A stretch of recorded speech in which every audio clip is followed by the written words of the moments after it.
Baik. Nah, Ketumpuk, maaf ya Bu. ini ada teman kita yang bersedia memberikan pendapat, yaitu ya Pak siapa? teman baik kita, yaitu Bapak Hendra Rusli. Kan sudah ada tuh Bu. Oh, oke. Silakan Bu, Pak Hendra. Pak Hendra Rusli. Iya Pak. Open mic. Ya, ada yang bisa dibantu Pak. Mohon maaf teman-teman, saya telat gabung tadi barusan meeting budgeting. Ini penting banget loh Bapak ya, hadir, Pak, karena sebentar lagi kita akan menutup dan kita butuh foto Pak.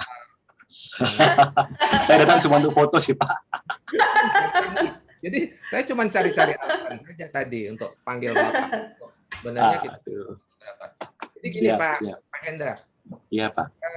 Tadi kita pada satu kesimpulan. Sebenarnya tema kita kan telur dulu atau ayam dulu, atau chicken dulu atau telur dulu. Tetapi yang paling hot sepertinya contoh adalah kita harus bayar UMP demi mengejar hasil baik, atau baik dulu baru bisa bayar UMP. Saya pengen dengar pendapat Pak Hendra. Saya tidak bilang bahwa Pak Hendra sudah bagus semuanya, tapi saya ingin mendengarkan pendapat Bapak tentang pilihan tadi. Kalau Pak Hendra akan memilih seperti apa? Ya, kalau saya pribadi sih Pak, kalau tentunya tergantung kemampuan perusahaan kan ya Pak ya. Awal-awal itu yang pasti tergantung kemampuan perusahaan. Tapi saya selalu ngomong sama tim saya bahwa yakin sama saya bahwa saya punya niat yang baik untuk memperbaiki nasib kita semua. Jadi nggak cuma nasib saya, tapi nasib teman-teman juga. Jadi bahwa kalau sekarang masih ada yang belum UMP, yakin nanti suatu saat akan UMP. Kalau bahwa sekarang ini belum kita dapat cuti full semuanya, nanti akan tercapai. Itu saya ngomong 2 tahun yang lalu sih Pak. Tetapi sekarang ya 2 tahun yang lalu. Ya, 2 tahun yang lalu itu Pak. Ini naga-naganya kalau sekarang bagaimana? Sekarang sudah sih Pak. Jadi nggak sekarang, 1 tahun yang lalu itu sudah UMP semua Pak. Jadi selalu saya bilang kalau saya ada rezeki, kalian ada rezeki. Itu prinsip saya dari pertama buka toko Pak. Jadi ketika sekarang perusahaan sudah sanggup ya kita bayar Pak. 1 tahun yang lalu sudah terwujud. Sudah Pak. Menurut Bapak itu berat atau tidak?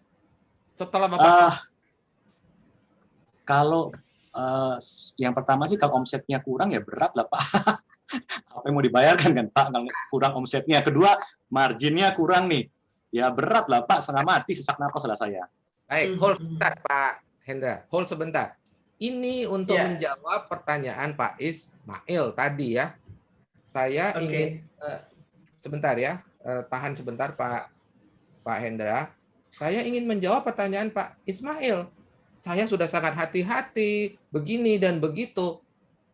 Prinsipnya tadi, efektif sekaligus efisien yang disampaikan Pak Hendra, yaitu selama omset kita mencapai target, plus profit kita sesuai rencana, nggak ada masalah toh. Lanjut Pak Hendra. Ya, jadi kami sudah bisa itu Pak UMP. Memang sekarang masih ada yang belum UMP, ada yang masih training kan belum Pak. Jadi tetapi ada progresnya Pak. Mereka masuk pertama terus 3 bulan, 6 bulan sampai 1 tahun itu pasti kami UMP kan Pak. Jadi kalau misalkan tadi dikatakan kita takut bayar orang ini itu ya memang kita yang salah pilih orang sih Pak, yang seperti selalu Pak Guswei teriakan di telinga saya. Ya tanggung jawab saya juga lah untuk menaikkan mereka itu sehingga mereka itu layak dapat gaji sekian sih Pak. Itu sih. Jadi kalau memang saya kasih dia gaji sekian, ya saya harus naikkan kompetensinya dia supaya dia layak di situ Pak. Karena apa? Karena kembali telur atau ayam bagi saya sih ya kita nggak bisa tersandera dengan orang-orang yang tidak mampu sih Pak. Artinya memang akan ada orang-orang tidak mampu kita bayar kelebihan, ada. Tetapi kalau kita nggak bayar dengan bagus, kita nggak akan dapat kandidat-kandidat yang bagus juga masuk ke tempat kita kan. Betul. Itu sih. Gitu, jadi Bapak setuju dengan istilah saya tadi. Jika kuda-kuda yang bagus yang kita incar di luar sana tidak melihat ada kuda di dalam, mau nggak mereka masuk? Ya sulit sih Pak. Tetapi memang kalau ngomong kuda ini Pak sebetulnya juga tergantung dari image perusahaan kita juga kan ya Pak ya. Maksud saya apakah mereka happy nggak? Makanya saya di belakang ini kan Bapak sarankan kalau misalnya ada pembagian insentif, posting lah. Jadi supaya menarik juga orang-orang yang memang serius gitu loh mau bekerja dan memperbaiki nasib mereka Pak. Ya, setuju sekali. Memang betul. Saya beberapa waktu berbulan-bulan ya, bahkan mengatakan ke Pak Hendra, Pak kalau lagi bagi-bagi insentif, nggak apa-apa diumumkan saja, bukan karena kita sombong, bukan karena kita perusahaan yang paling generous atau tidak, bukan. Kita punya misi, yaitu melengkapi orang-orang kita. Saya yakin sampai hari ini Pak Hendra pun masih mencari orang yang sosok-sosok yang tepat untuk bergabung. Iya apa enggak Pak Hendra? Masih nyari enggak? Atau sudah full? Ya, masih Pak.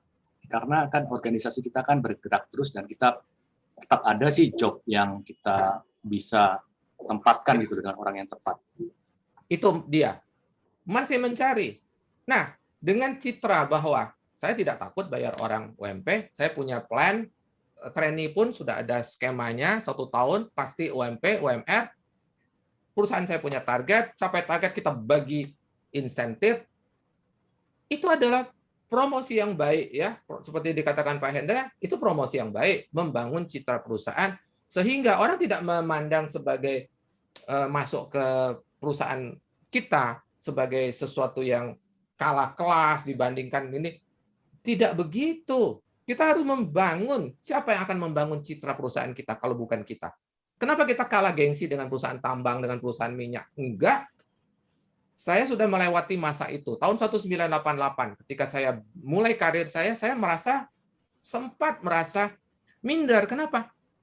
Membandingkan teman-teman saya yang kemudian berkarya di, keren ya, ngantor di SCBD, di Sudirman Tamrin, keren ya kantor saya, tidak pernah keren. Kantor retail nggak pernah keren. Tapi apakah itu sesuatu yang patut kita sesali? Enggak. Orang-orang retail sekarang bayarnya mahal. Bagaimana? Lanjut Pak Hendra.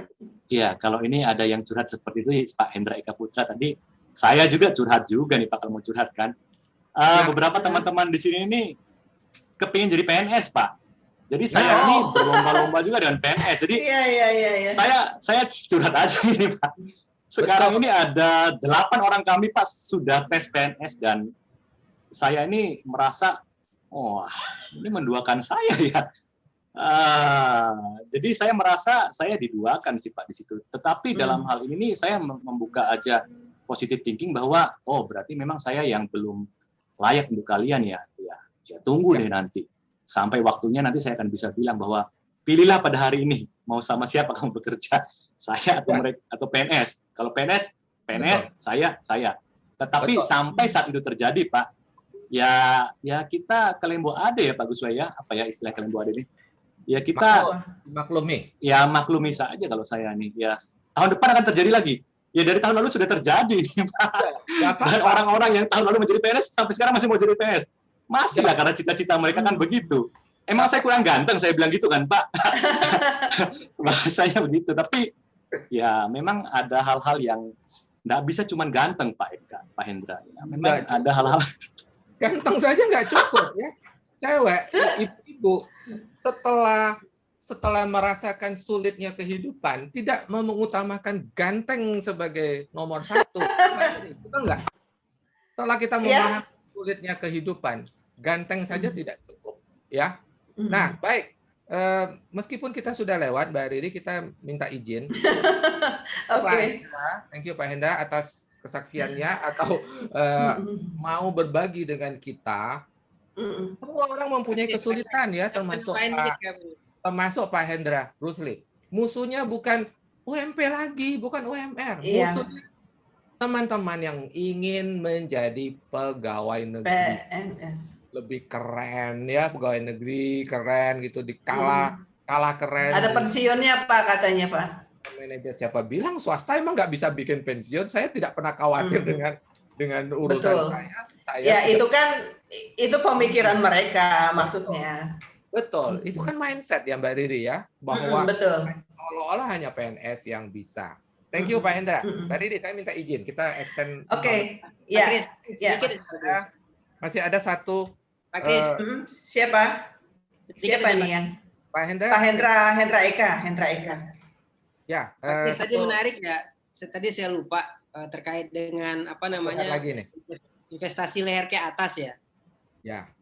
Itu saya justru gini Pak Kris, saking kurangnya minat teman-teman ini untuk belajar, apakah itu secara training atau baca buku ya. saya malahan untuk buku wajib itu bukunya Pak Kris, ada buku wajib itu yang ada 5 saya punya itu buku Pak Kris. Itu kalau teman-teman bisa membaca dalam 1 bulan ya, 1 buku itu, kemudian dia bisa menjelaskan detail-detailnya, 500.000 bonusnya, saking ininya Pak Kris.